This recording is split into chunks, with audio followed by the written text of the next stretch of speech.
Hello, everyone. Hello. Yes. Okay. Hi. Hello. Welcome to the stream. It is so good to see you all here. I'm so excited. I have been wanting to talk about this movie since the second that I saw it. If you remember from my last stream, I was feeling extremely hesitant about the movie, and oh, I just have so many thoughts about it. But first, I want to talk about my qualifications to be talking about the Wicked movie. First of all, is I have seen the musical. I've been very privileged to see the musical many times.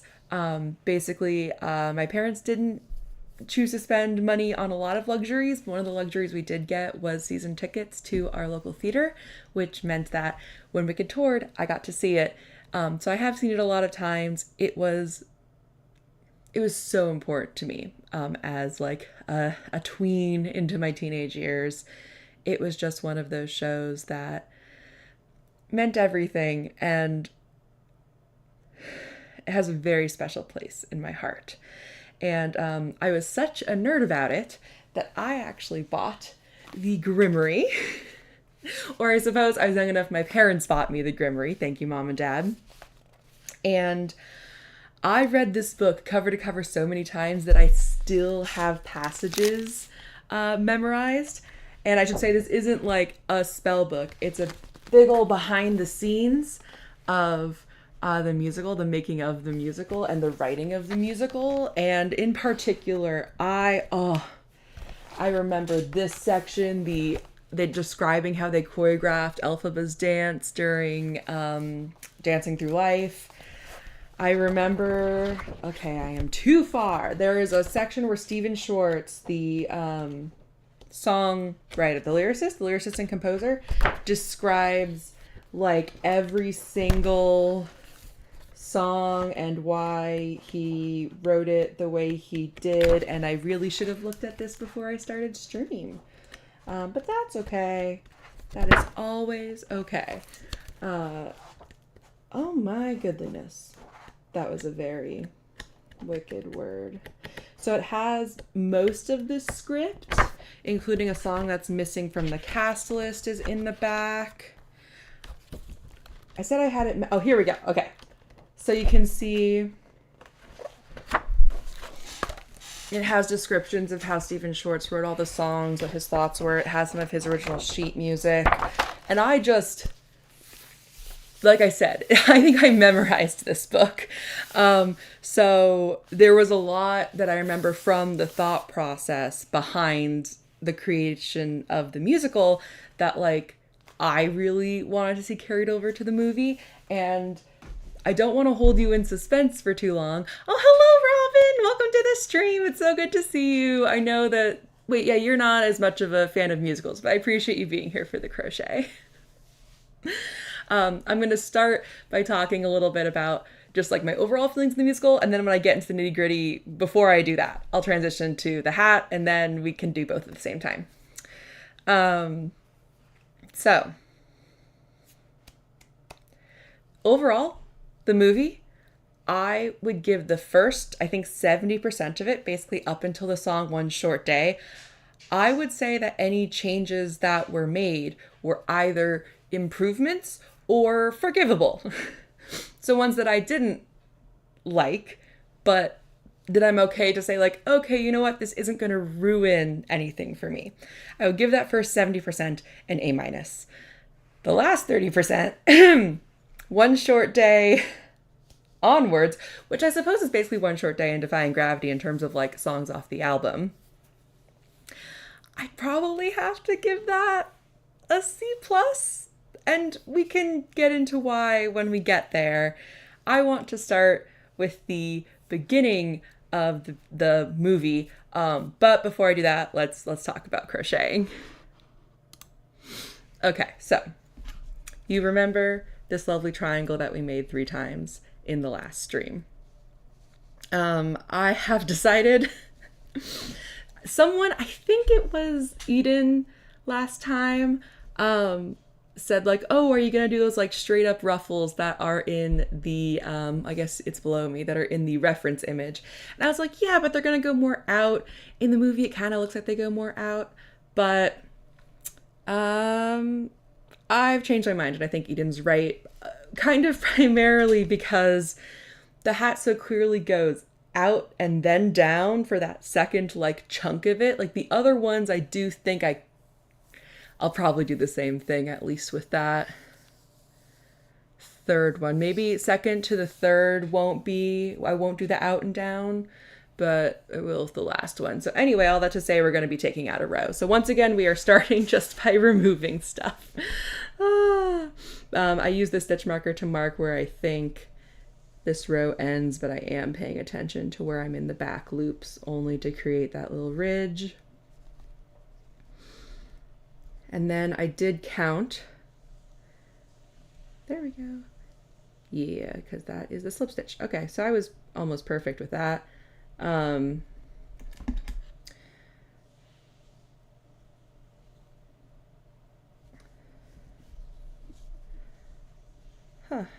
wonder what this stitch was.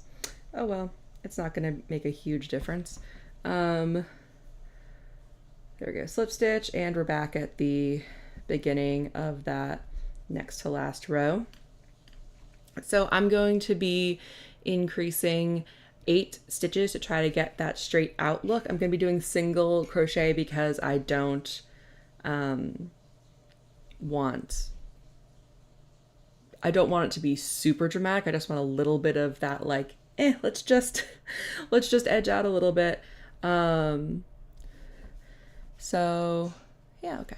By the way, this is a new microphone. These are new cameras, and you are now streaming through my desktop computer instead of my laptop. So over the Thanksgiving break, we got a huge bump in quality because I've been really liking this and I want to keep doing it.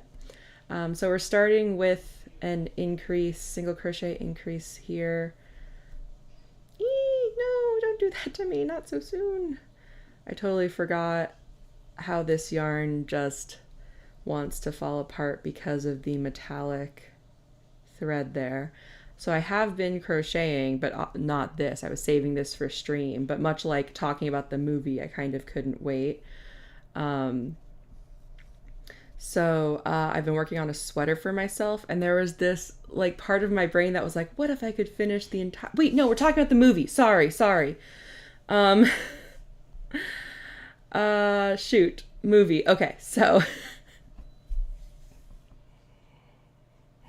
we start with the dramatic introduction to like the movie. Like it's not really the pre-credits because we don't actually get the movie title card until after No One Mourns the Wicked. Okay, I think that's...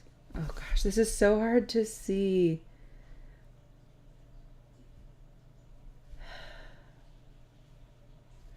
Oh my goodness. Oh, I didn't even do an increase. That'll do it. Come on, Shayna. I know you're excited to talk, but let's also crochet, yeah?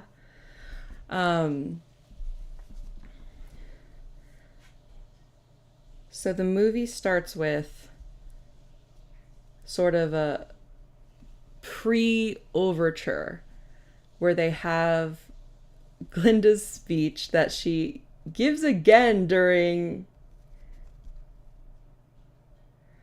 No One Mourns the Wicked, the like, you know, the Wicked Witch, yes, I want to set the record straight, the Wicked Witch is dead. They have her do that like before. So like one of the first things you hear is Ariana Grande's voice, you know, fine, whatever.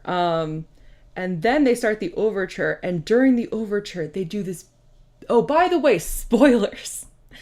I'll do my very, very best not to spoil the second movie, which is Act 2 of the musical. How are we doing, by the way? Oh, cool. Hello. 3 people. Say hello in the chat if you're here. Tell me how you are. Tell me if you are a fan of Wicked or crocheting, so I know whether or not to talk more about the movie or crochet. So, okay. We have this beautiful sweeping shot, like, through Oz from I think it was like the place, the like Elphaba's, or sorry, the Wicked Witch's like castle where she'd been holding Dorothy. And then we have this huge sweeping shot, I think probably through the woods. It was at least through mountains. And then we get to Yellow Brick Road and we see we see Dorothy and the Tin Man and the Scarecrow and Toto and the Lion holding the Wicked Witch's broom as they like return to the wizard because they've just melted the Wicked Witch. And that right away, that had me like gasping and like sitting forward in my seat, because I'm like, oh yeah, like that's something they can do. They can really drive home like, hey, by the way, the main character of this show that you're watching is canonically deceased. So that was, in my opinion, an incredibly interesting and cool and good decision. And I've lost the count again. Oh no. Okay, wait, hold on. Okay, that's 2, 1, 2, 3, 1, 2, 1, 2, 3. Cool. Somebody should code an automatic stitch counter for me. Like a widget.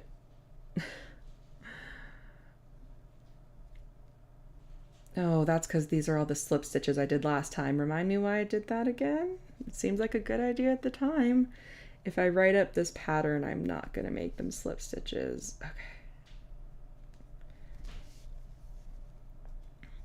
Okay.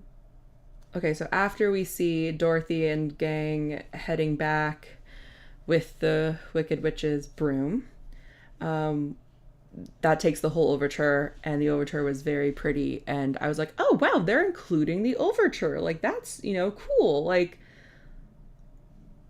some movie musicals do that, some, you know, don't. I don't know, it's such a recognizable, beautiful overture. Like I said, I've listened to this album,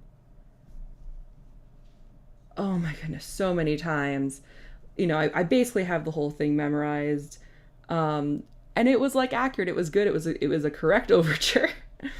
And then they start singing what Stephen Schwartz in the Grimmery describes as Ding Dong the Witch is Dead, but for the Wicked Witch of the West, which is called No One Mourns the Wicked, but it starts off with this very good news, she's dead. And they have what turns out to be Munchkin children. And I was like, huh. Because in the musical, it's very clearly the citizens of like the Emerald City. They're in their Emerald City like garb. And again, we can talk about the choices made by the costume designer. So it's the Emerald City denizens. I think they're even wearing their green glasses in the musical, in the stage show. And one of the interesting choices, well, not interesting, one of the choices, very smart choices made, because the musical is a lot more subtle about the animal with a capital A, rights, which did get bumped up a lot in the movie, and I do think is an interesting choice, is a good choice, I would even say. It's powerful, at least. But anyway, so the first thing you see is a bunch of Emerald City people, excuse me, wearing a lot of like fur and feathers and stuff. And because you don't know the plight of the animals yet, you might not be thinking about that, but the costume designer did. And it's supposed to show, hi mom, I thought you weren't coming to the stream because you don't want to hear about my thoughts about the movie. Well, mom, I'm gonna in general be pretty positive for the majority of the stream. So, I don't know, maybe see if you like it. So yeah, costume design. So it's the denizens of the Emerald City, and, you know, they're wearing animal byproducts, basically, which is supposed to sort of implant the idea that they don't care about animals, which is important for, you know, the animal subplot of, oh, come on, of the musical. But in the movie, they decided to make it Munchkin Land. It's like, it's so literally just Ding Dong the Witch is Dead, but for the Wicked Witch.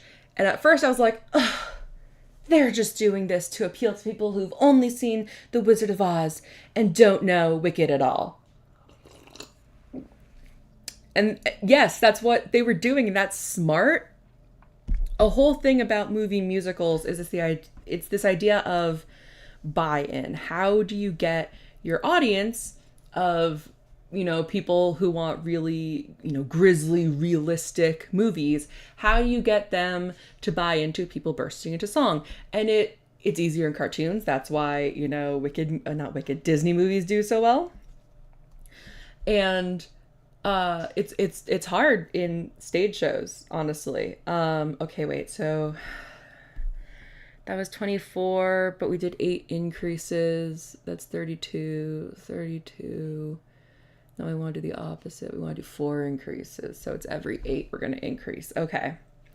Don't you love how I have to do math for these? Come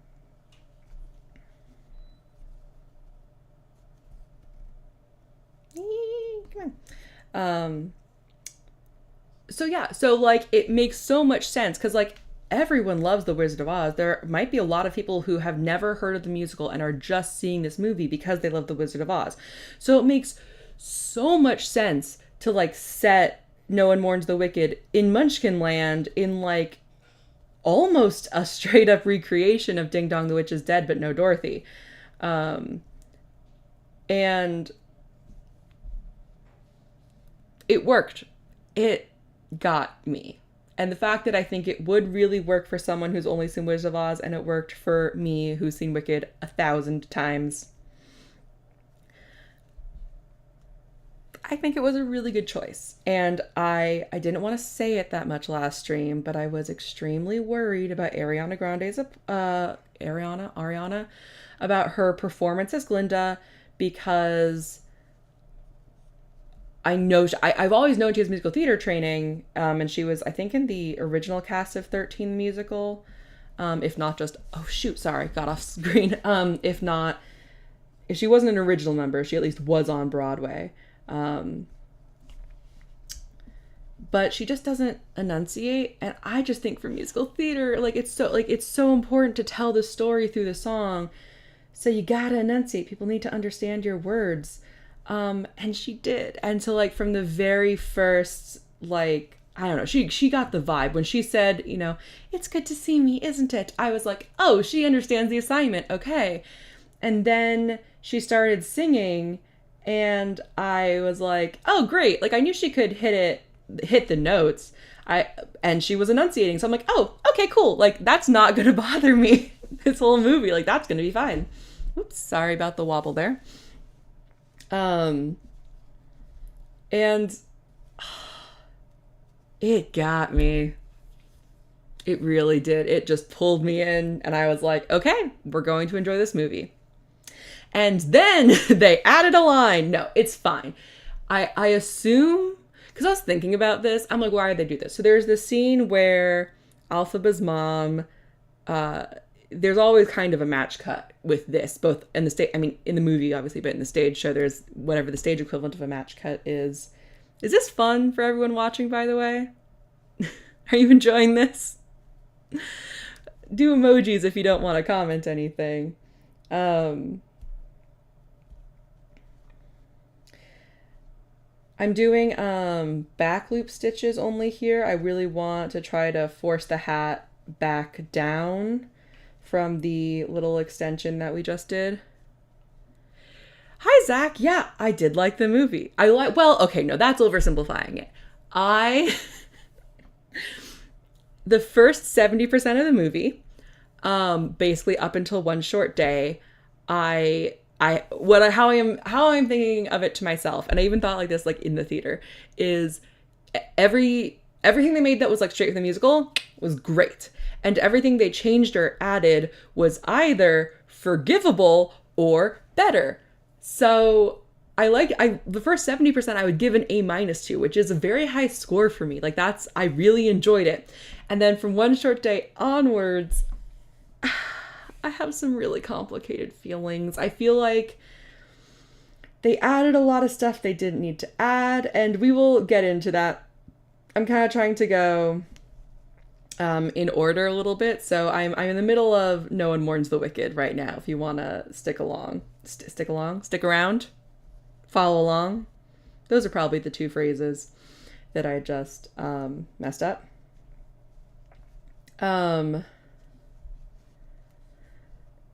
yeah, Ariana's acting really, really good.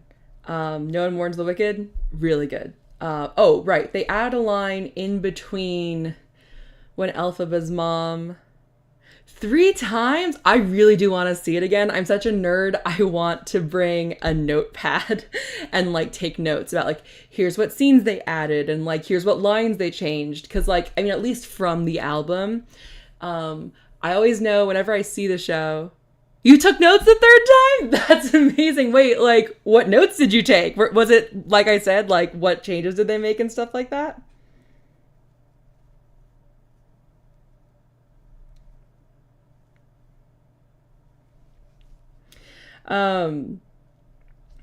So yeah, so they added this weird cut of Ariana Grande going, anything, that's fair, going, and things carried on as they often do, which is very in character. Like, I didn't think it, was out of character or anything, but like, they had this beautiful match cut of Elphaba's mom, like, laying backwards to have relations with her affair partner, and then they had her sitting upright in screams because she's giving birth, and I don't understand why they inserted a clip. Like, even if it was a voiceover, just like a voiceover narration, I would have gotten that. But, again, forgivable, not a huge deal. The little, on TV tropes, they call it a minor kid introduction, where like you have a scene of the main character as a kid. This is like a thing that they just seem to put into every single movie now. Like Moana is the main one where I'm like, did we really need the scene of Moana as a kid saving the turtle? Couldn't she have done something similar as an adult? And the cynical part of me knows it's just to sell dolls of both adult Elphaba and little kid Elphaba. Which I don't think is necessary. I really think it added nothing to the movie except time. I think there's something magical about the introduction of Elphaba. It's like this huge moment with this beautiful musical score behind it in the musical that they didn't have in the movie. And I think part of why is because they knew they couldn't do this big reveal of her because they'd already done a reveal of her as a kid. Okay, Zach. Yeah, exactly. Her acting was incredible. So on that note, Zach, about her facial expressions generously, geniusly demonstrating like the struggle with like this person who was her friend, but needing to have the public facade. Again, no spoilers for Act 2, but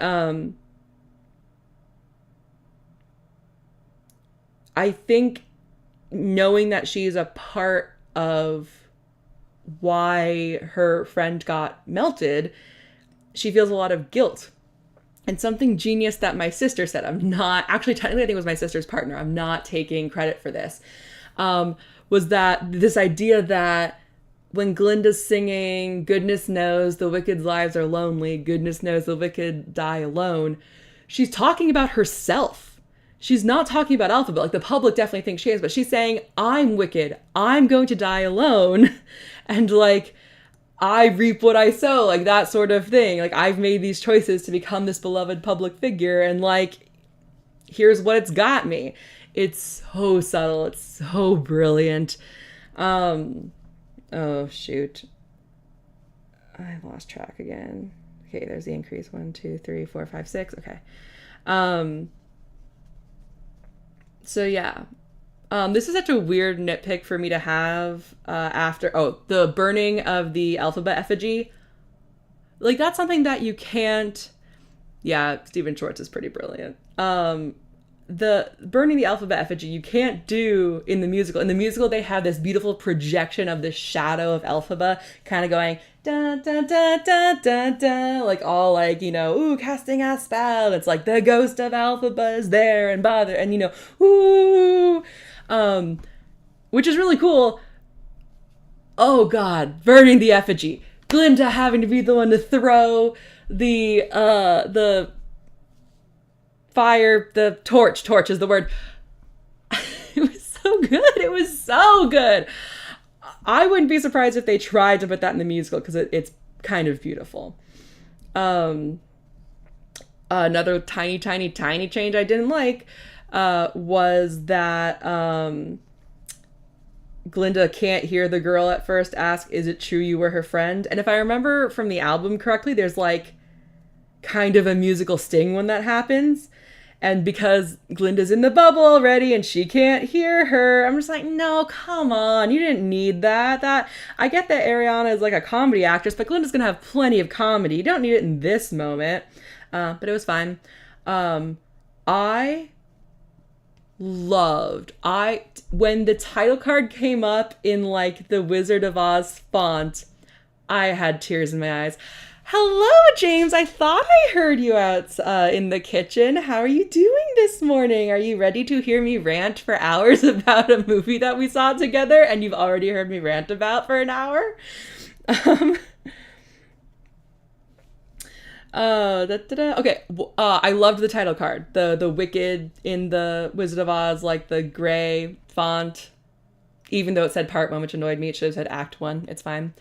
I don't know why, because I really felt that, yes, this is a love letter to the original movie, which, you know, there are some amazing lines in the musical, which they cut the Act 1. Basically, we're skipping way ahead to Dancing Through Life. When Bach and Nessa are sitting with their punch cups, Nessa says something like, "Oh, what's in the punch?" And Bach goes, hold on, I'm gonna hiccup. Bach says, "Lemons and melons and pears." And Nessa Rose goes, "Oh my, lemons and melons and pears. Oh my, it's lions and tigers and bears. Oh my." Like it's, which I loved. And they cut it and that's fine. They had to save time somewhere to make room for the entire Elphaba dance number that I think they doubled in time. But anyway, going back. But yeah, so I loved seeing like odes to the original movie since they like cut some of the ones from the musical, or at least, I mean, the one that I can really recall, the least subtle one, I guess. I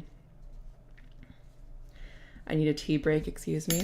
In case you're wondering, I'm drinking, this is Colonial Bohea tea that we got from like a gift store type thing in Ventura, California, the day before I had my gallbladder attack that put me in the hospital, which was in the middle of my road trip across the US video, my reading road trip across the US video, if you want to check that out. It's very smoky. It's supposedly very similar to the tea that was in the like Boston Tea Party, and I cannot drink it plain. It's too smoky for me for that. But I have honey and milk in here, so I'm good.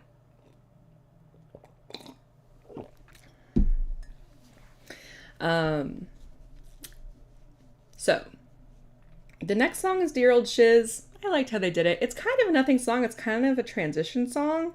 I was a little annoyed that Elphaba didn't appear until afterwards, because in the musical she gets, like I said, she gets this huge, beautiful musical opening of like all the strings swelling and everything. And they couldn't do that.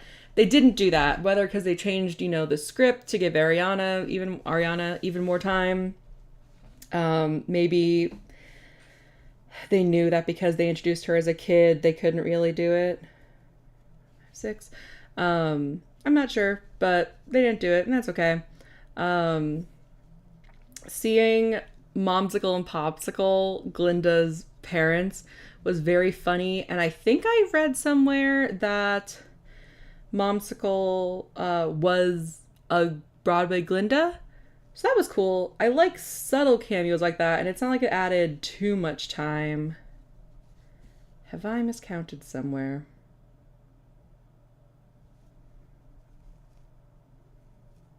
Hold on, sorry. Okay, there's my increase. 1, 2, 3, 4, 5, 6, 7, 8. So I should do, okay, fine. You know, this hat is a lopsided hat. I guess it's okay if my version is differently lopsided instead of intentionally lopsided. So Gerald Chiz was fine. I really liked the choice to separate Madame Morrible from the like headmistress in charge of rooming character. You can't do that on stage because, oh wow, oh my goodness, just sorry, look at that shape. Look at the tilt that I actually got from that. That is so cool. Like if I have this, hold on. If I have this, like if this was, you know, flat, hold on, let me make it. Then like you can actually see a tilt from this, and as this continues to like tilt, this is going to continue to tilt more. Sorry, I can't believe how good my theory worked out. That's fun. That's cool. Yay. Okay, cool. So now I'm gonna do, yeah, I think I'm gonna do an increase of 4 each round. This was an increase of 2 each round. Well, every other round. I think I'm gonna do an increase of 4 every other round here, because it does seem like it's slightly less of a slope. It's thicker. But I don't think I want to do +4 every round. If I don't like it, then I'll just go backwards and we'll do +2 every round instead of +4 every other round. Did that make sense? Cool. You know, they changed a lot of the dialogue from Elphaba and Glinda's first meeting.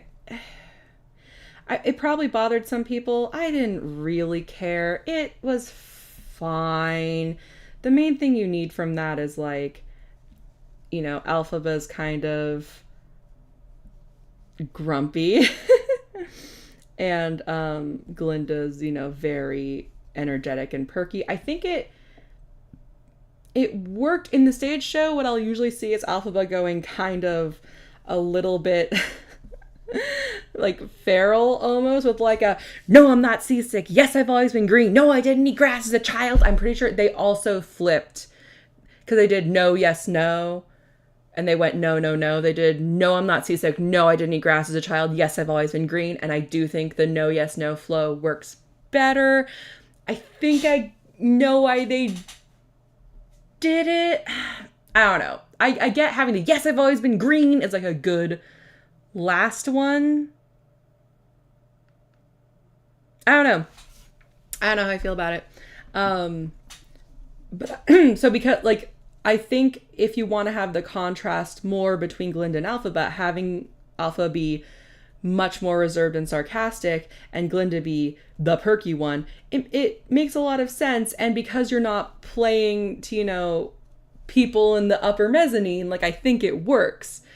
Like Elphaba can be subtle because you can have these extreme close-ups on her face, which maybe not extreme, maybe just close-ups.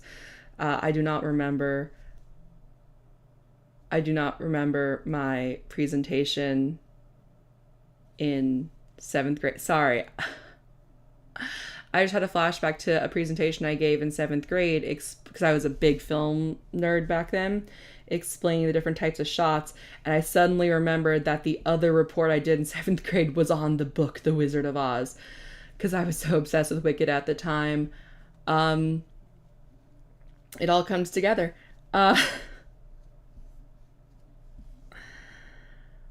So yeah, I'm fine with it. It's fine. Bach's new introduction was weird. I don't know if they just didn't want to use the term munchkin as much as they could avoid it. Or if it's just that Ethan Slater is not short enough. I don't know. He is such perfect casting for the stage show. He felt very underutilized to me. I don't know what it was. I don't know if it's just that, like, they have more for him in Act 2, or if it's just that, well, they beefed up Elphaba and Glinda's role so much more that just the gulf between them and Fiyero, Nessa, and Bach is, like, so much greater now. I don't know.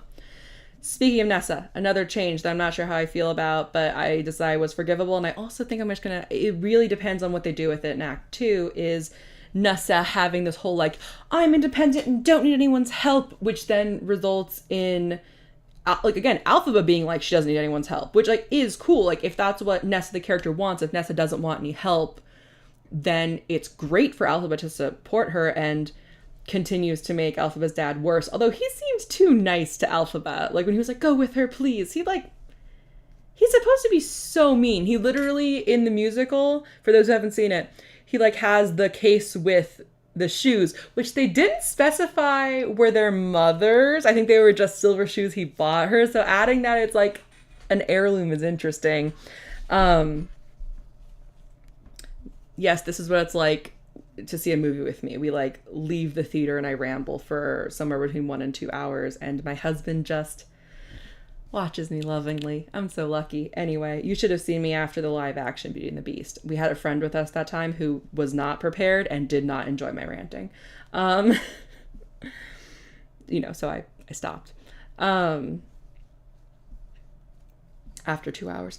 Anyway, so the shoes, right. So Governor Throp has the case. He like presents it to Nessa. She pulls out the shoes. She goes, silver shoes. And the audience applauses because those are the original silver slippers, not silver shoes, from the book. Because in the book, they're not ruby slippers, they're silver. And you go, ooh, are they going to do ruby slippers? Side note about the ruby slippers. That one scene, I think it's during Popular. It's probably during Popular, where Glinda hands Elphaba like bright red, sparkly, like high heeled shoes. I'm like, ruby slippers. Nah, that's good. That's fun. It's so fun that they can do like so much more with props. Oh my gosh, I've gotten completely off tangent because I was talking about how I liked that Madame Morrible and the headmistress in charge of dorm assignments were different people this time, but then that reminded me that I was annoyed at the whole Elphaba's not signed up for school thing. Anyway, let's just say in the musical, Nessa Rose doesn't seem to like care about the fact that like Elphaba's helping her. It's more that she like just wants friends, like she wants a new start from, like she is ashamed, like the line in The Wizard and I where Elphaba says no sister acts ashamed. That's like Nessa Rose's main problem, is like she wants Elphaba to stop being magical, and she doesn't, it's not really about whether or not she's independent or not, and I do worry that that'll affect some things in Act 2, but I am willing to wait the year out and give them a chance. I don't like that it means that Elphaba wasn't originally supposed to be at Shiz and is only at Shiz now because she has magical powers, and Madame Morrible liked that. That's not, I didn't like it that much. But it's forgivable. It's okay. We still end up where we need to go. I just think it takes a longer route to get there. And I do think the fact that they decided this movie had to be 2 acts meant that they added a lot that didn't really need to be added. But some stuff really worked. For example, the scene where Glinda and Elphaba like talk about splitting the room. That was so fun. I would not be surprised if they add that in between Dear Old Shiz, The Wizard and I, and What Is This Feeling in the stage show. Because it's so good, and then you actually like get to see that set. Like they have the set anyway for Popular, so I really liked it, honestly. It was fun. Look, that's the whole witch's hat right there. Just a tiny one for a stuffed animal.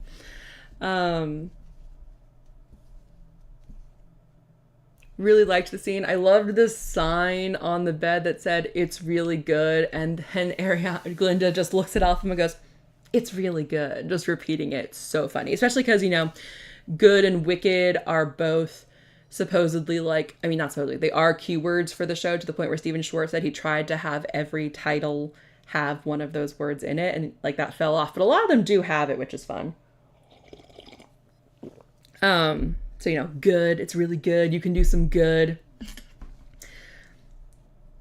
I'm going to say about Madame Morrible, I'm not a huge fan of Michelle Yeoh's casting. I can't tell if she's a trained singer or not. It sounds probably like they had some... What's it called? Oh my goodness. I want to say vocal Photoshop. That's not a thing. Does anyone... Oh my gosh. It's generative. I mean, now I would call it generative AI, but it used to be called something else, like voice correction. It's not... If she is having her voice fixed in post, like her notes, it is... The thing that I thought in the theater was like, I think she's edited. Auto-tune. Thank you, Robin. Oh my gosh, I can't believe I can't remember that name. I think she's auto-tuned a little bit. And the one thing that I thought was like, wow, we've come a long way since the Mamma Mia movie in terms of auto-tune. Because, oh my God, what's his name? Pierce Brosnan in Mamma Mia the movie clearly can't sing. And the auto-tune was so bad that you could hear the like, what's a song that his character sang? Where are those happy days? They are so hard to find. Like, it was so obvious it was auto-tuned. And, like, I don't think if I hadn't known the song as well, I don't know if I would have picked up on it. So good job, technology. Or maybe Michelle Yu is just a better singer. Like, naturally. But having her and Cynthia sing back to back is not fair to her. Because Cynthia has pipes. Oh, my God. She was so good. And the other thing about Madame Morrible is it seems like Michelle, it was very reminiscent to me of the character she played in Crazy Rich Asians. That very like stoic, I'm hiding all my emotions.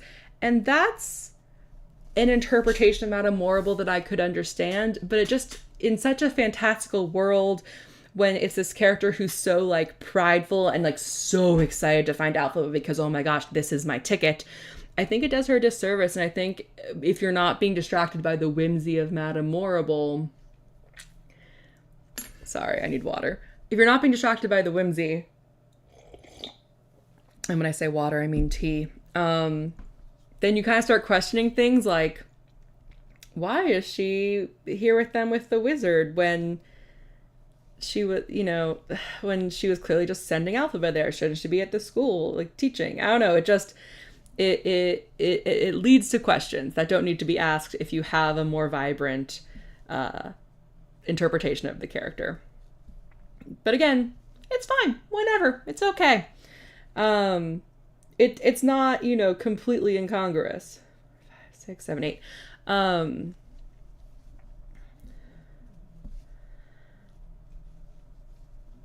And so, yeah, then we get The Wizard and I seriously was like, because, first of all of it was great. Loved it. I loved a lot of the follow shots. It's very clear that the director / cinematographer did a lot of like music videos in a good way. It feels like I understand how to stage this so that in most cases it's not going to be overwhelming. We're not going to be talking about One Short Day yet. We'll get there. I loved that they used the set of Shiz, like getting to see Shiz. Like that's one of the things, like you get these hints in the stage show, but getting to actually see the whole thing. Magical, forgive the slight pun. So the one thing I was like, I wonder if they're going to show her vision, because they obviously don't on the stage show, even though now I think they could. I'm like, oh, just get everyone, like it's all the same ensemble, just get them in their No One Warns the Wicked garb, and like, you know, she's staring off over here, and then you know you can do it with like, you have a different lighting setup there that points them, and they're doing their opening, like they're in the, you know, circle and they're going good, you know, you can kind of hear it. Like I think they could do it, because I mean, I get the joke when she says there's going to be a celebration throughout Oz, that's all to do with me. Like, I understand that the vision she's had staring off into the audience is of her melting. Like, is the celebration of her melting. Like, I get that. But, like, I don't know, I feel like maybe first time seers of the musical might not. And so I think that, like, adding that very literal showing of her vision could be a lot of fun. And I love that they did it on the side of Jeff Goldblum's face. I thought that was so funny that it was a wizard statue, like our statue of the wizard. And it was like a reflection in water, which we all know is, you know, very important for Elphaba. Okay, there we go. 1, 2, 3, 4, 5. It's so hard to count and talk at the same time. Was it weird that she ran out into, like, the fields to sing the last couple notes of The Wizard and I as if she was Julie Andrews in The Sound of Music? Yeah, who cares, though? She still did a great job. This is, oh my god, this is my theater geek coming out, which something this is my channel. I can be a theater geek if I want to.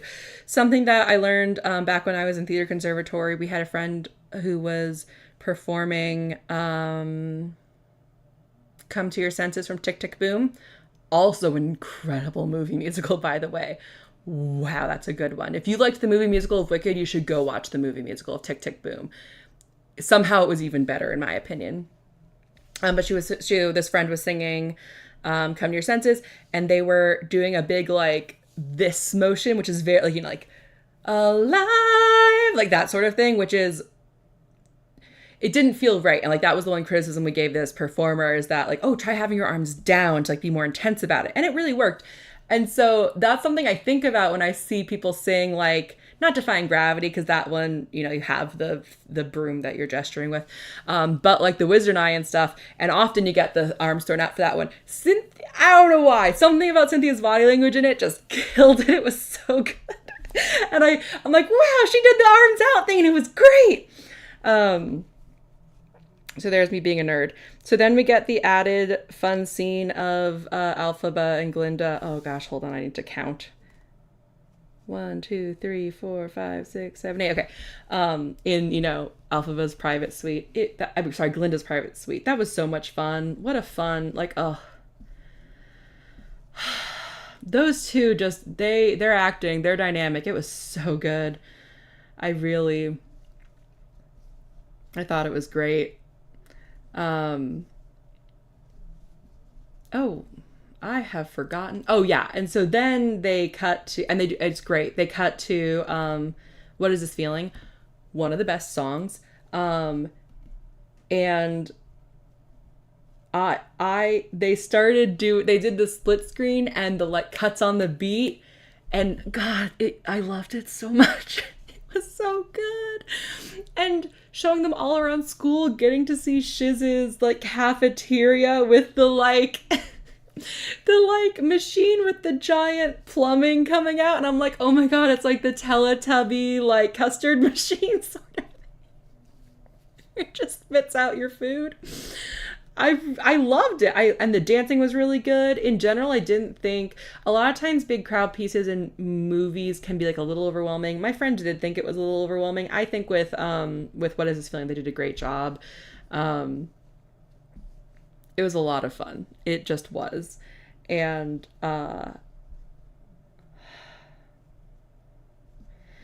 yeah, it was great.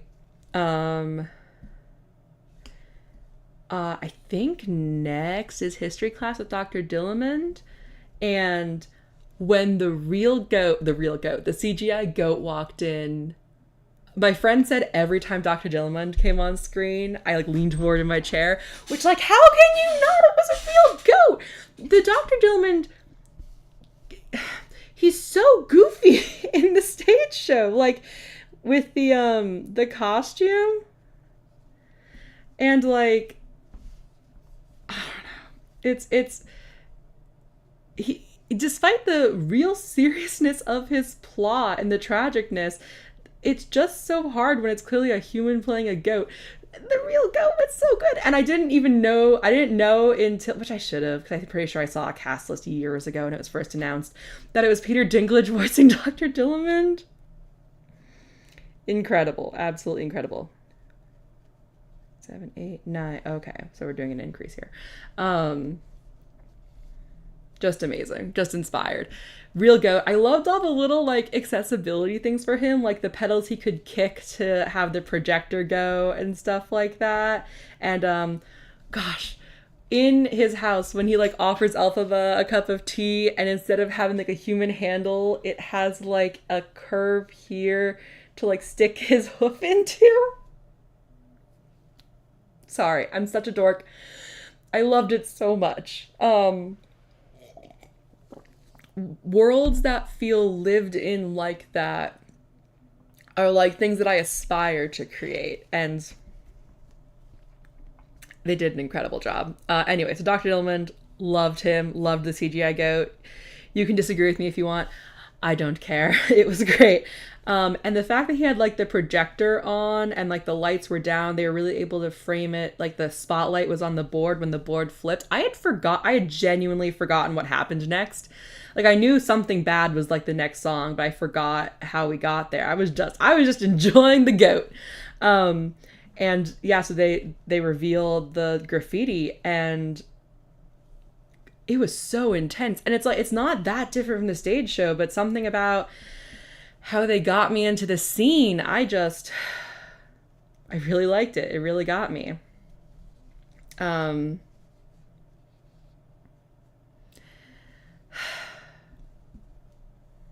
It's really well done.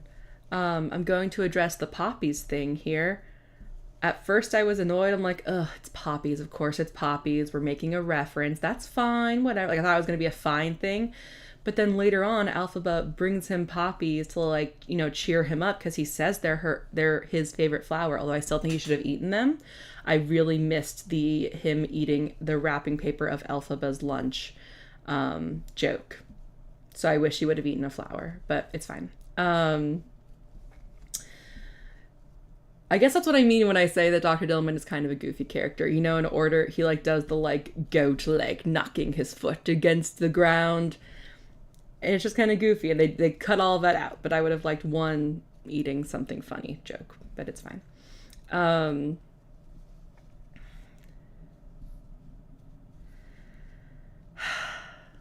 So, there's, I don't remember exactly how it goes. I'm pretty sure it's like Dr. Dillman leaves class, goes home, and Elphaba follows him. And at first I'm like, what are they doing? Are they making a point that he's not allowed to live on campus? But I'm like, no, he lives just off of campus, in an animal, it's where an animal would want to live is in the forest, right? And I assume, well, at least they didn't make a point of it. And you know what? The shadows for explaining what something bad were goofy, but I think it worked.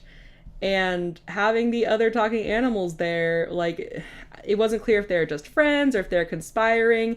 The vibe, the like dark, like meeting after dark, it felt very like we're a part of the underground.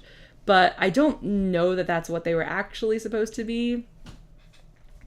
But also it'd be very cool if it were, because then maybe those are people that Elphaba could work with in Act 2. I don't know. We'll see. I do think Act 2 is going to need a lot more added to it to become...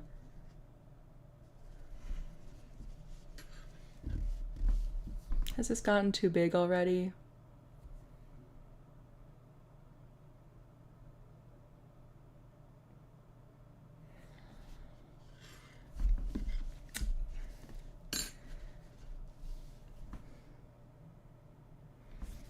Yeah, this is too fast.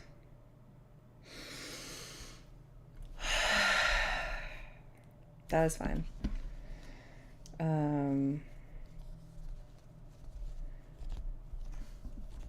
It's fine.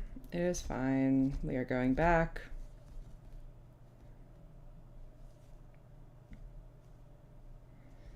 I think we're just going to take out this row of increases. And I'll just do an increase of 2 in the very beginning, to create that slightly lesser slope.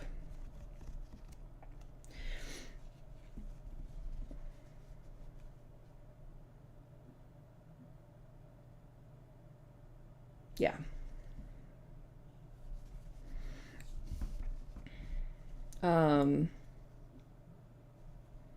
What was I talking about?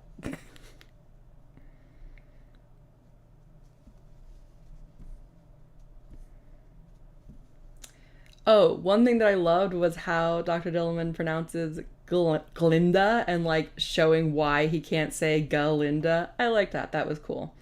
So yeah, something bad in general. Song I don't really care for. I understand that it is important for Elphaba's plot. So, they did a good job with it. They made it fun. I understand that it's a difficult song to do in a movie where you're talking about like things that have happened elsewhere, like in a stage show, the Greek practice of tragedy, right, is you don't show the thing happen because they couldn't make it look realistic, but you show the results of it happening. So I get, not including it, or I get how it's hard in a movie to like do that. So having the shadows, it was fun. It was creative. It was fine. If you take it diegetically, it's weird. Why do you have all these hanging thing? Like, why couldn't they have been wanted posters or newspapers to make it diegetic? But if you're like, it's non-diegetic, it's an imaginary puppet show, whatever, like shadow puppets. It's fine. Elphaba and Fiyero meeting in the woods at night now leads to a lot of like, why are you arriving at night? Like, sort of things. But I do think the actors like comedy chemistry worked so well. And when Elphaba went into her, no, I'm not seasick. No, I didn't eat grass as a child. Yes, I've always been green. And Fiyero says, oh, I ate grass as a child. That was so funny. That was so good. Just like right away showing like, no, I am different than everyone else. You know what I mean? Like having a real reaction, not just like a, so that was fun. Dancing Through Life was excellent. I loved how, oh yeah, let's talk about this. Cause it's been like an hour, so it's fine. I've heard that, you can't talk about certain things super early in the video or YouTube will flag it. So let's talk about how gay this musical was. First of all, one of the things that I love about the shiz costumes in the stage production is how, I guess ambiguously gendered they are, non-binary they are. People who seem coded male wear skirts. There are these like half pants, half skirts, and all of those translate to the movie, and that made me so happy. The fact that Fiyero seems willing to flirt with anyone, I think is amazing. Like, I really liked it. Like, there is something already so like queer about the Wizard of Oz, like the world of Oz in general, like especially, oh my gosh, in the Wicked books there is in the original Wizard of Oz there is I don't remember their name. There's a canonically trans character, a character who has been forcibly like changed gender and changes like back, which I guess is kind of like a weird, there's a character who, the whole book is I believe it's kind of like, I don't feel like my true like self. And it's not the best way. Ozma. It's Princess Ozma, right? I knew it was something Oz like. And like I am not trans. I guess I can't really speak to that, but I'm sure there are essays about that. And like that's cool. That's in the original Wizard of Oz. And in the books, and I don't think this is handled well, but like, I believe Elphaba is hinted at being intersex, which isn't, oh, she was raised as a boy because she was in hiding. But wasn't she like literally transformed into a boy too? This is Ozma, not Elphaba. And also just the fact that like all the people who are really in power, like actually have power because the wizard, is a fraud, are all women. Like that's really cool and like contrary to societal norms. So the fact that also, I think it's in the book, Elphaba and Glinda actually share a kiss. I could be wrong. I know that at least one pair of Elphaba and Glindas have done a quick peck for their goodbye. Yeah. So like I love that it seemed to me that Fiyero is probably bi. That's all I'm gonna say. Like I liked that. I liked that when they turned it to a movie, they didn't try to strip the musical of that. That made me happy. And also, I felt like there were some ship moments between Glinda and Elphaba. Like I don't know. It felt like there was a romance there. It was lovely. So I really loved everything, and I want to believe, I know it's not going to happen. Yeah, right? It's so weird. The book Wicked, if you liked the musical or the movie of Wicked, do not read the book. I think I got like 4 chapters in, it only gets worse than that. Like it is, if you want grimdark, read the book. Okay, so I just added, oh wait, sorry, it's this way. I think we're doing better. I'm going to do a couple non-increase rows, I think. By the way, let me know in the comments if you would like a pattern of this. I would have to go through the live stream and just check what I was doing and write it down, but like I'm happy to do that if anyone wants that. You know, always happy to save anyone all this effort I'm going through. Okay, so I think in the movie, oh yeah, we had just arrived at Dancing Through Life. That library with the turning shelves was so cool. That was so cool. And I love that Elphaba was actually there. Like in the musical, you're trying to give the actress a break because she's been on stage. Yeah, she's been on stage basically nonstop since, you know, her introduction kind of in the beginning of Dear Old Shiz. Like Galinda has a quick change between No One Mourns the Wicked and Dear Old Shiz, and then is on stage until she gets to take off for the Wizard and I before. See, like, this is the kind of thing you have to think about in musicals. Back to my point about Madame Morrible no longer being the, like, headmistress in charge of dorm assignments. Like, you only, you know, you're not going to hire an actress and pay her, you know, union wages or whatever to be in like maybe a scene or like maybe two if you count them where Dr. Dillman gets taken away. But in a movie you can, because it's not, okay, show up every day for rehearsals, you know, show up for every single show, like 8 shows a week that you have to pay someone for. It's, hey, we're filming 2 scenes with you and then you can get out of here and go do other projects.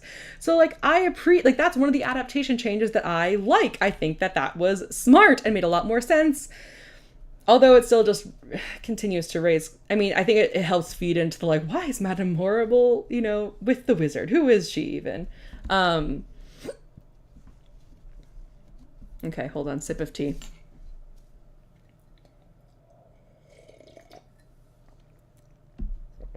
Oh, I just remembered.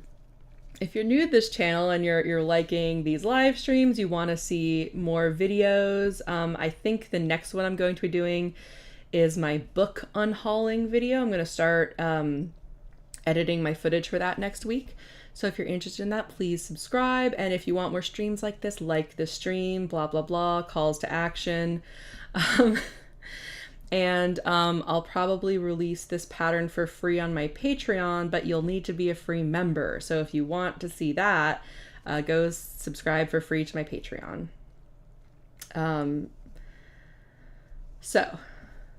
Okay, I talked about the acting, like having the separate roles, Dancing Through Life. Why did I bring up the separate roles thing in Dancing Through Life?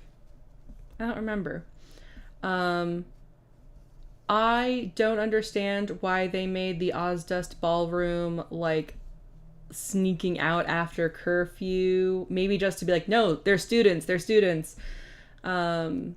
Oh, I liked having Elphaba watching the song. I thought that was fun. You can't do that on the stage show because the actor needs a break. That's how we got off topic.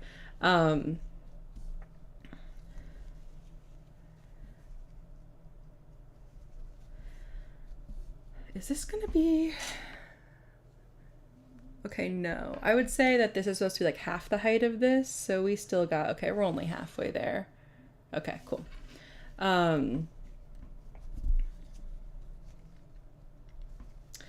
Okay, yeah, so I don't know why they made the Ozdust this like, ooh, like, you know, it's scandalous, it's underground, it's illegal. Because Madame Morrible shows up there. So that was weird. The only thing I can think of is that in the book, and this is the scene that made me stop reading, I think it's Bach and Fiyero, and I believe Bach goes like, too bad Glinda couldn't come. So I think it's just the two of them, maybe some other students, but I don't think it's Elphaba or Glinda. They do go to like an illegal like dungeon club kind of thing where there is, I believe, a tiger being tortured and maybe being forced to be a part of the So like, yeah, the book's wild. I don't recommend the book. Okay, yeah, I like this a lot better. I am gonna do more.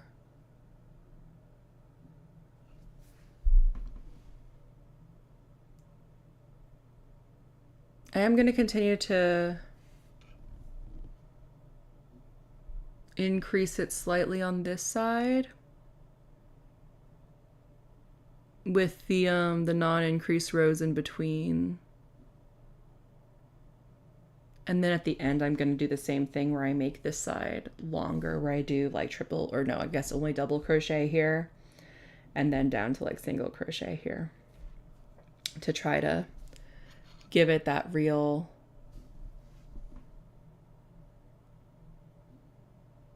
Should I do that? I think I should start doing that now, actually, because I think we've gotten big enough. Yeah, okay, that's what we're doing.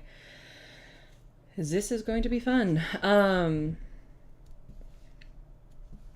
So yeah, so I think maybe it's a nod to the book by making it like a scandalous place. I don't know though. Not my cup of tea.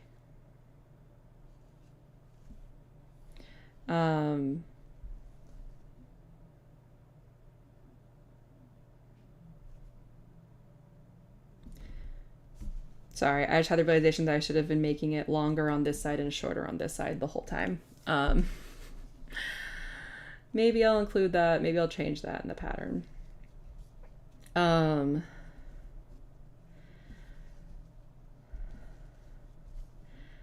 I liked the dance they had Elphaba do. It did make me like, I really like, so the reasoning behind why her like the moves of, okay, you know what, we're getting out the Grimmery.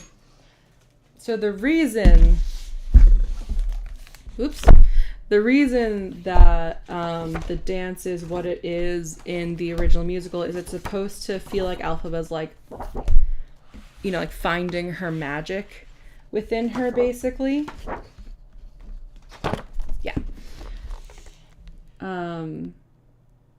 So yeah, her hands swirl around each other. She's casting a lyrical spell, so they're soft hands. Now she's fantasizing about the things that could happen at Shiz. It's the rotation of her head. The physical scope of her dance gets bigger. She lifts her hands, and then she extends her left leg, and like it comes back around to the front. It's a big, like, you know, it's a cyclical dance, I guess. And because of that, then Glinda's able to, when she feels guilty, she goes, "Can I cut in?" Which I was waiting for her to say it. She didn't say it in the movie, and it's fine.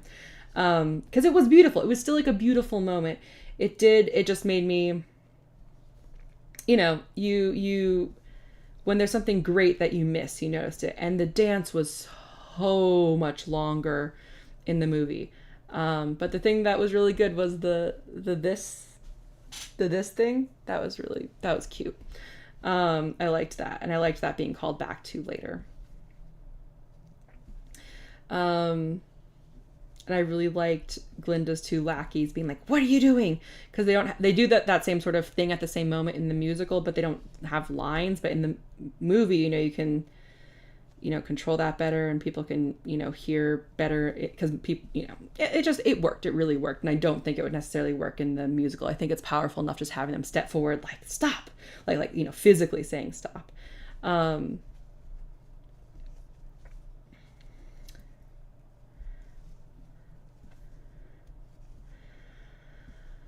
Okay, so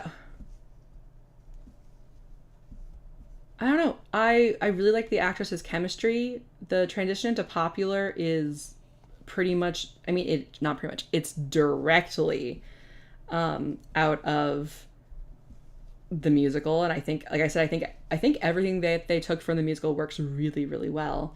Popular was incredible. Ariana Grande killed it. The idea of like frock coat, because they changed her costume. She was no longer, because like it was like, "Oh, we stayed up all night, we're in bed, we're having a slumber party, we can change costumes because like we're a movie." So she was wearing her pajamas instead of like the dress she wore to the dance. I think it's cute. I'm kind of glad they acknowledged it.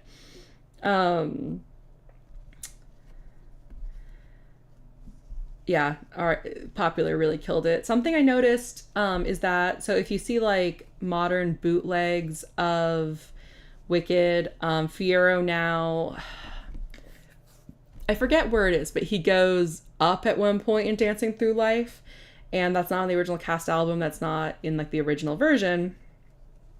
So it's really interesting that they had him do it here. And, you know, in the original Popular, Kristen Chenoweth plays it kind of chill, but Glinda's have just made it more and more and more wacky as it's gone on, and Ariana Grande clearly like pulled from that. So it's very interesting to me where it's like they took the modern, the current, like what's on stage of Wicked, and they turned that into the movie. I think that's like a cool thing to talk about, or to think about a little bit. I don't know. I loved that Ariana Grande. So the classic pose for Glinda at the end of Popular is like with the mirror, like looking into the mirror. And it's funny because like in the stage show, you're using that mirror for any mirror shot. But in the movie, they had a bunch of other mirrors that like they were using throughout the scene. So I like to think that Ariana Grande went, I have been training to be Glinda my whole life. I can do this pose perfectly. You need to let me do this pose with like a hand mirror. That's my headcanon. But yeah, great job. I loved the flouncing around in her like nightgown cover things. Super cute. That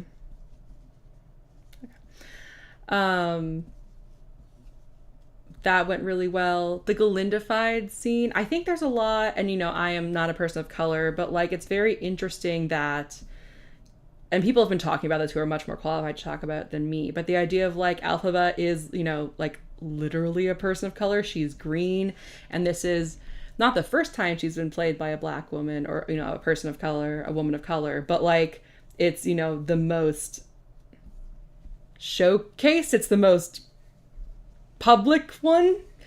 And I think there's a lot there. And so like when, like the joke when Glenda's like, toast us, which is also the move that she does in Modern Wicked and not Old Wicked, with like the whole like at the end.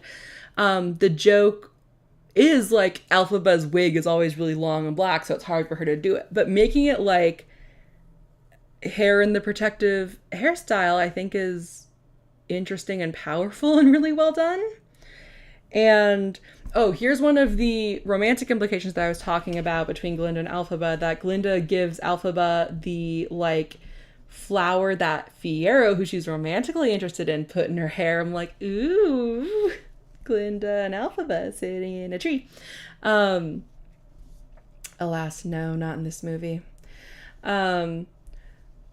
So the like you've been Galindified line I think was played perfectly. I really liked it. Props to the guy playing Fiero. It's still weird he's British though, because he doesn't sing in a British accent, which I know most people don't, but that just makes it hard for my simple American brain.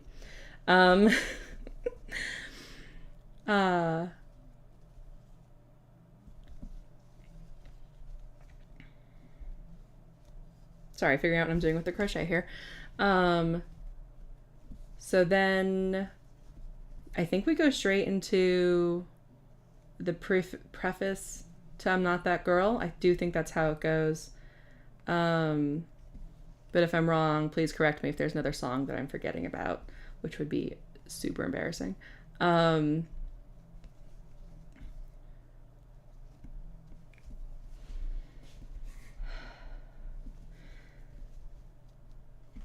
So you might remember from my last stream that I'm using front post double crochets all the way around to create the texture that you can see on the hat in the original, the like ribbing, which is just a little bit hard to do as the stitches get smaller into the half double crochets and just crochets, single crochets. I am sticking true to my word, though. I am not doing slip stitches down here. That was too much for me. Come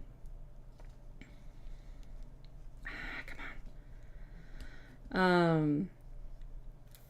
So I mentioned the poppies earlier, that they changed the like lunch thing to the helping with the flowers. And this is where this is where they reap what they sow here, where Elphaba brings poppies to Dr. Dillman to be like, hey, I'm sorry you're having a bad time. And then he's like, no, because, he knows he's about to be taken away, and he is. And I love that in the musical, because, you only have so much access to like effects in the musical. They just have, Elphaba like cast a spell, and there's a music cue, and everyone starts like dancing wildly, with the implication that I guess they don't remember what's happening while they're in this like dancing trance. But the fact that she put everyone to sleep with the poppies as like a nod to the poppies will make them sleep of the Wizard of Oz. And like the filming, like the cinematography and the editing of that moment were so good. I loved it. I'm sad that because it was a much more peaceful moment, we didn't get the musical, like the very intense musical stuff, where Fiyero, which then lends it to Fiyero being able to go, like, what did you do? And she goes, I don't know. I just got angry. And he goes, well, stay right there. And he runs to try to get the lion cub, and then he comes back and he goes, and don't get angry at me. It's so funny. There's so much humor in the musical from people other than Glinda. Because again, things kind of have to be big and bold in stage shows when you're, projecting to everyone in the theater. It makes sense. When the fact they were able to take the lion cub, like the CGI lion cub, instead of, the cage with the puppet clearly not in it, because it's covered in a tarp, like on the stage show, I loved it. It was incredible, and I'm going to now, if I see the stage show again, I'm going to be disappointed that they don't have a real lion cub for me. And the fact, as soon as I saw the bicycles and I saw the basket on the bicycle, I was like, Mrs. Gulch, or Miss Gulch, I forget, from the original Wizard of Oz. I'm like, they're doing a nod to the Wizard of Oz, because that's how she steals Toto. That's what she looks like. It's incredible, and I love it. And I knew no one else was going to get it, so I had to whisper it to both the people I was seeing the movie with. It was so good. It was incredible. I loved it so much. Hold on, I'm thirsty. Okay. And then we're going to get to what I'm going to say is my least favorite pre-One Short Day scene, which is the I'm Not That Girl scene. They were so strange about the fact that Elphaba like touched his face fully. Like, I don't think it worked. I think it was weird. I think it's stepping over too many lines. She knows he's dating her, now best friend. That was weird to me. Getting to see the lion cub drinking from the stream, though, 10 out of 10. And then when she's saying I'm Not That Girl, that song is described, you know what? I have it here. I'm just going to read it to you. Sorry.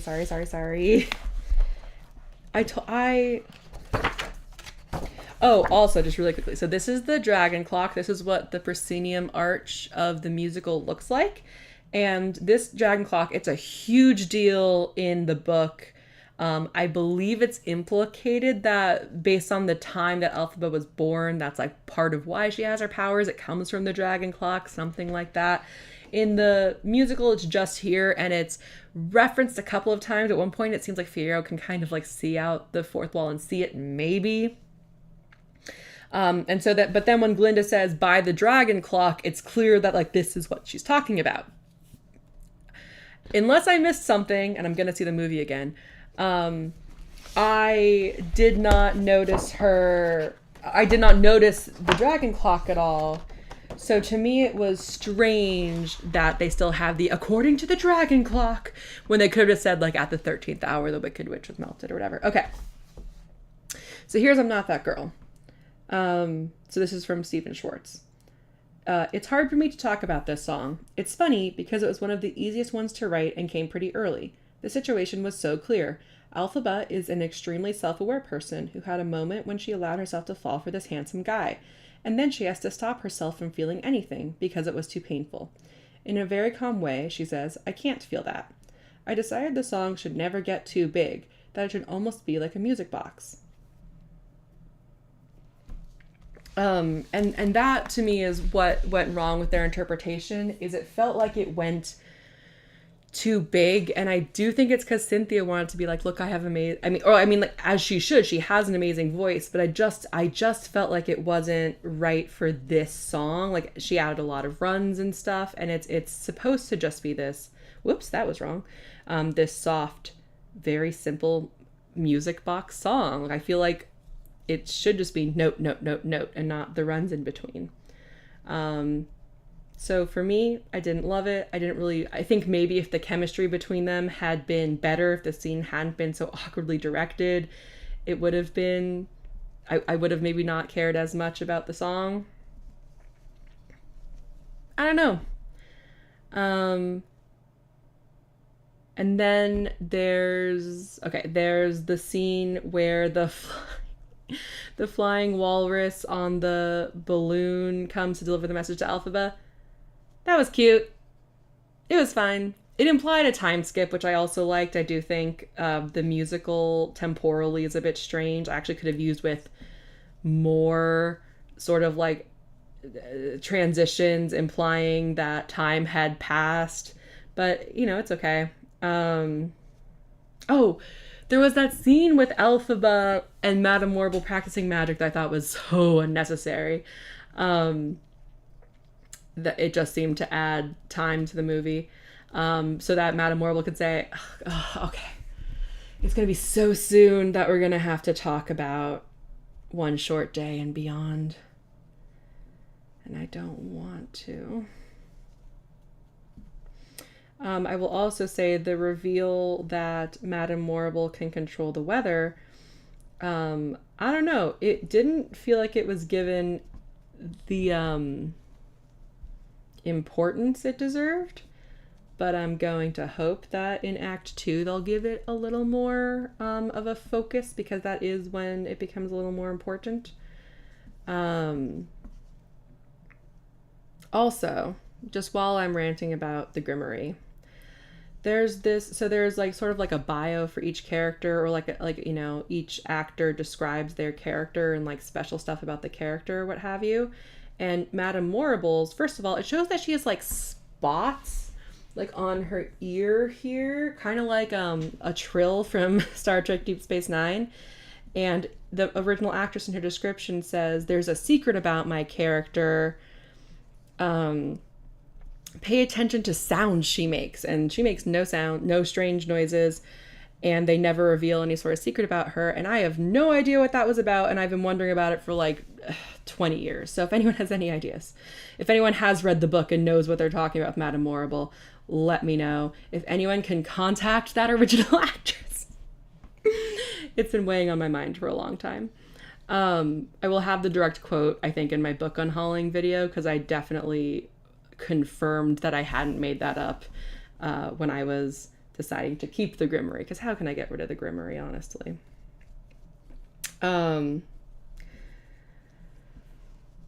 Okay, so I guess we're talking about One Short Day now.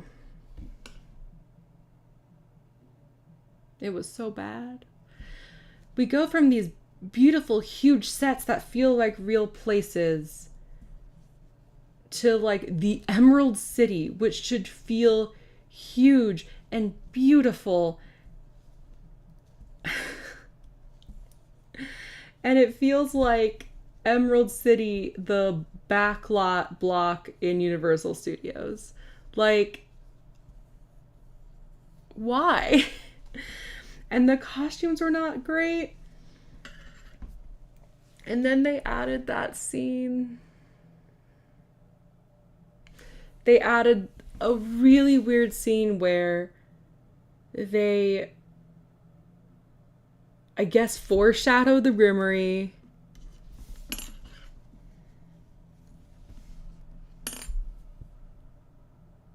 I think we're going to do one more round of tall up here, short down here, and then I think we'll be done with this section.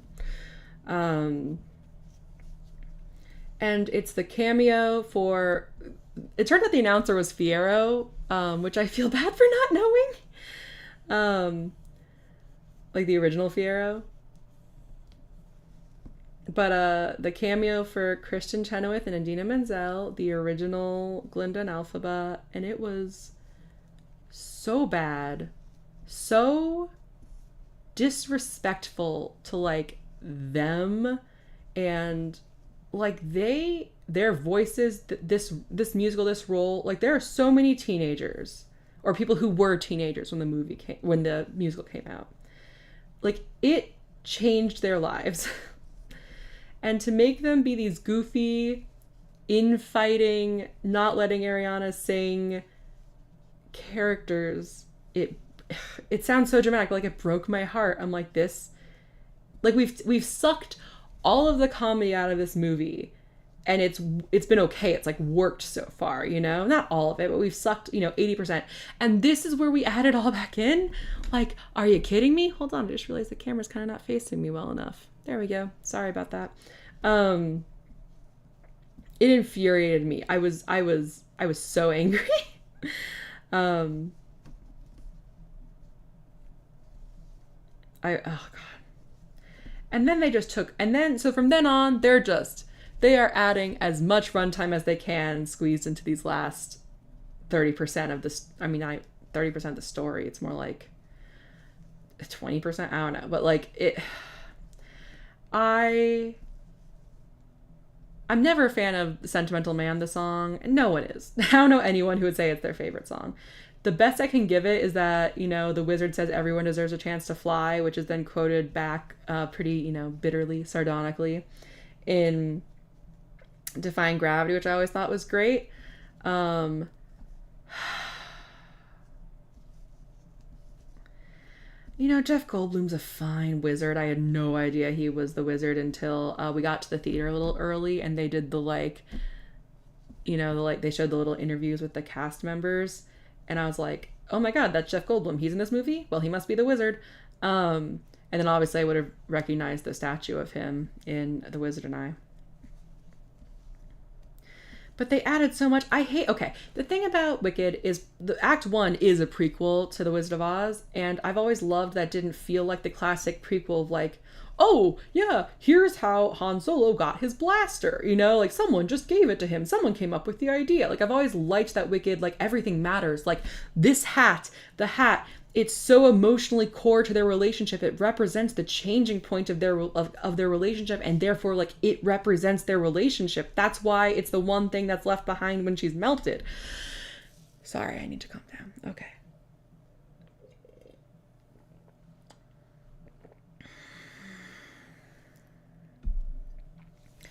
So to have that ridiculous scene, because we have Jeff Goldblum on set, we might as well let him Jeff Goldblum, where he's like, here's Oz of the future. What color road should I have?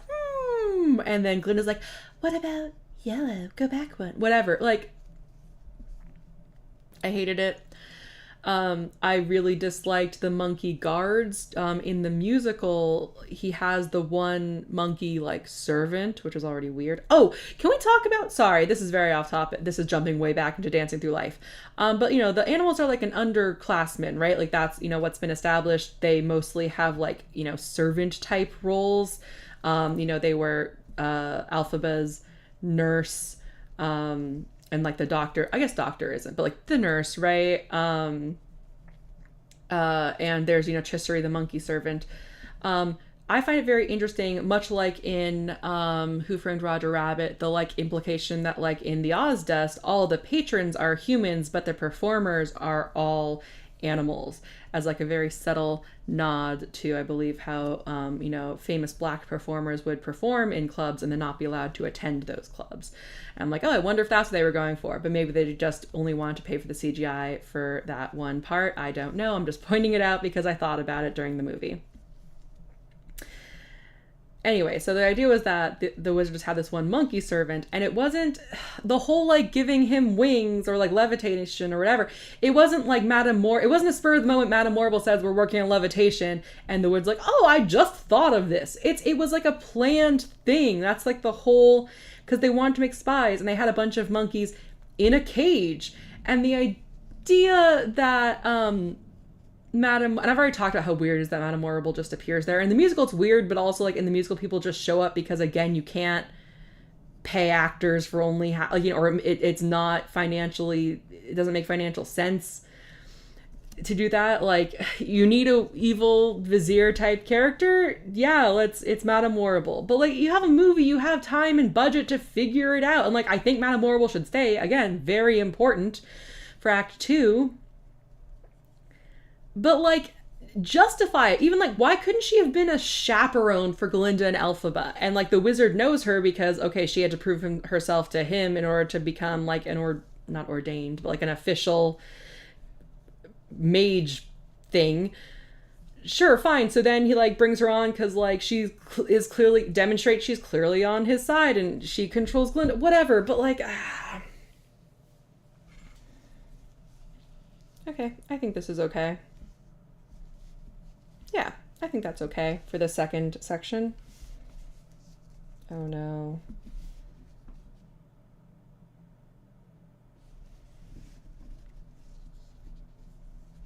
Does it not expand properly? Hold on. I'm gonna see if I can just increase right here in order to not have to go all the way back to the beginning because it's going too straight down in my opinion right there.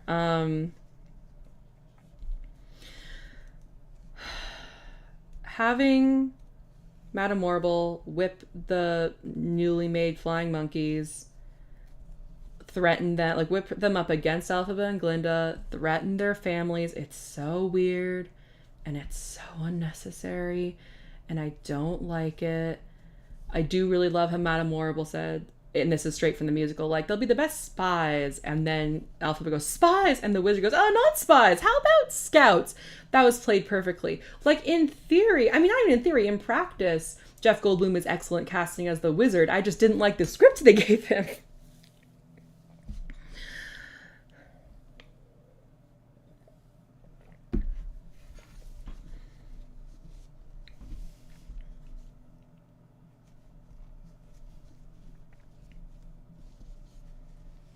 Okay. We're just going to do the back loop single crochet this time, like what we did at the end of last stream, because I think that makes the most sense. How are you guys doing, by the way? I noticed it's been over an hour and my microphone hasn't blitzed out. We like the new mic now, right?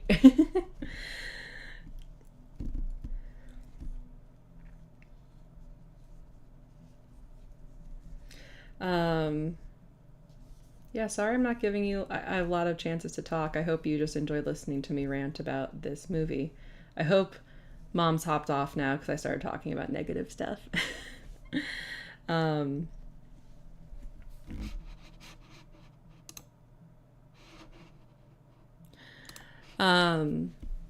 So,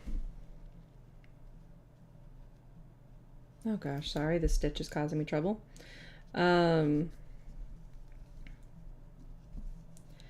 All the like weird action scenes leading up to Defying Gravity was just really annoying for me, because I'm like, I can even buy it being a movie split in half, but like, or, you know, splitting the musical in half, like being able to just like take a little bit of time with things, I can get behind that. But adding these weird faux action scenes so that Defying Gravity feels more like a climax, like, excuse me, it's so climactic. You don't need action for that. There's emotional tension. Like, what were they thinking?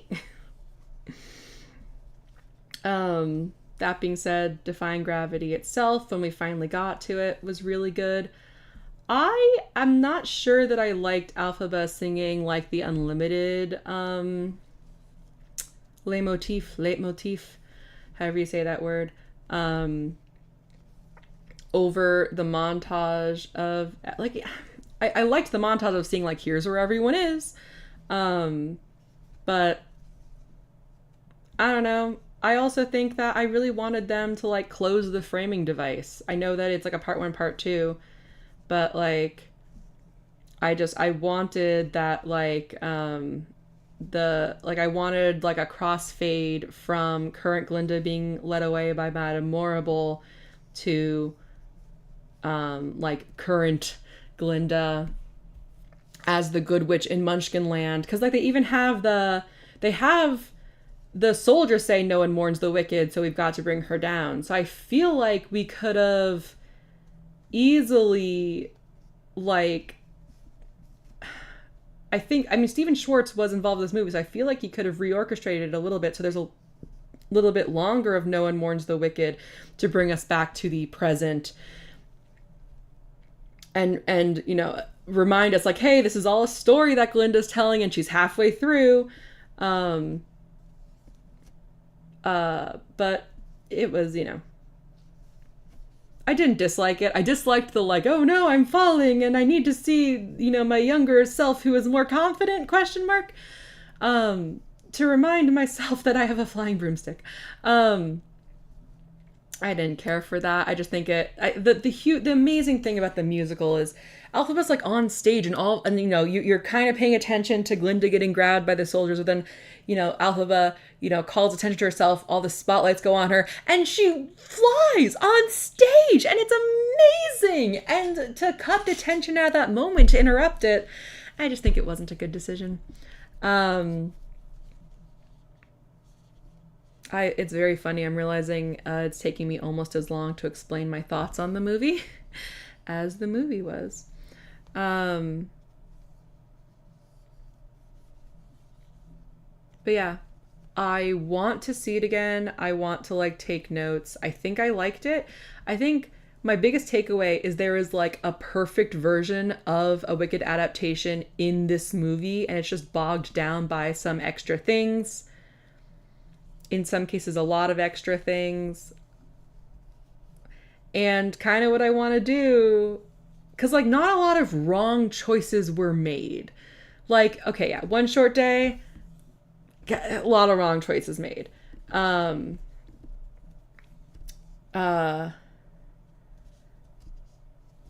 would be hard to cut. It's not, I mean, I guess I could, but things like the costumes, the set, even it just felt so claustrophobic.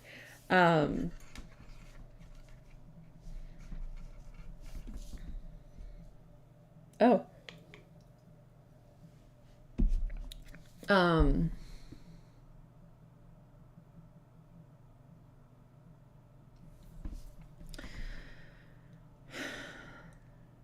So yeah, anyway, claustrophobic. So it's going to be hard to take out stuff to fix that.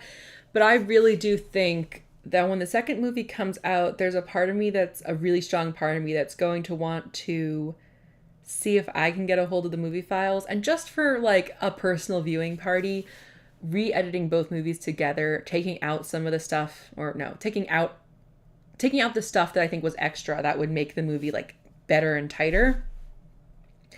And seeing if it's possible just with a fan re-edit. I know people do that with other movies. Again, it wouldn't be for money, it wouldn't be to upload, it would just be for me.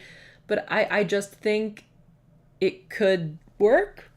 Because mostly it just feels like they added some extra stuff. That's mostly the problem.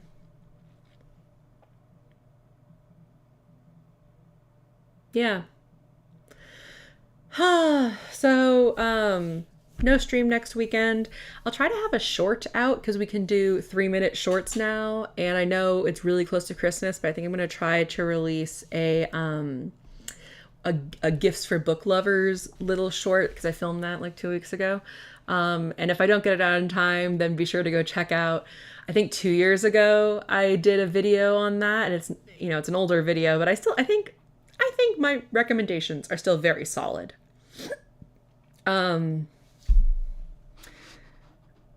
I guess I should change the text here. Anyway, thank you so much for watching. Hopefully you liked my rambling. I definitely had less room for chat this time.